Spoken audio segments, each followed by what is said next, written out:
This is Channel 2 News, coverage you can count on. On the surface, it appears, bad with the grades, but we are definitely moving in the right direction in Nevada. The Nevada Children's Report Card is out, and the Silver State didn't get above a D in any category reported. But apparently it's not all bad news for the state's youth, and that is our Channel 2 News big story at 5 o'clock. Okay, the Children's Advocacy Alliance has released this report card every 2 years since the year 2000.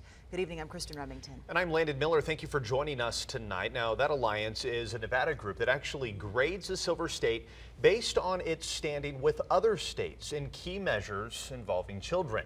Zach Mooney has a closer look. The report card has 4 categories.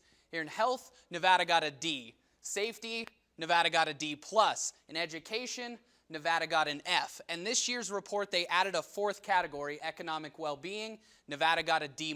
So it's one of those foundational factors that affects all of the other areas. And these are broken down even further into 20 categories. Of these indicators, Nevada improved in 9, stayed even in 9 others, and declined in just 2.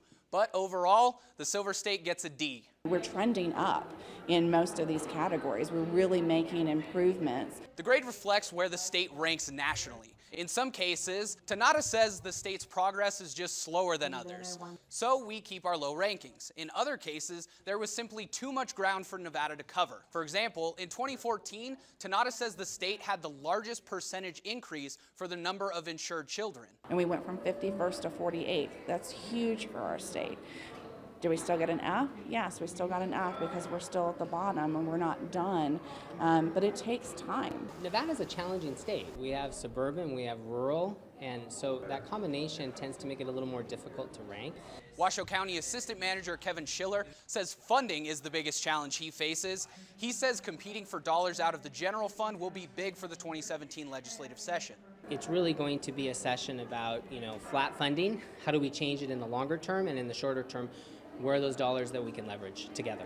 He says the state has made improvements over the past 2 decades, and Clark and Washoe County are able to share what does and doesn't work more easily. But he adds the government cannot improve conditions alone. The change in practice is not for it to be strictly governmental run. We really need our public and private partners to be a part of this. Now, this report card is just a snapshot of this. It's a 90-page legislative briefing book. It goes in depth with the grades, but it also has recommendations for solutions. So if you want to see what your lawmakers and advocates are looking at, we've set up a link for you at KTVN.com. Just head there and click on the blue News Links button.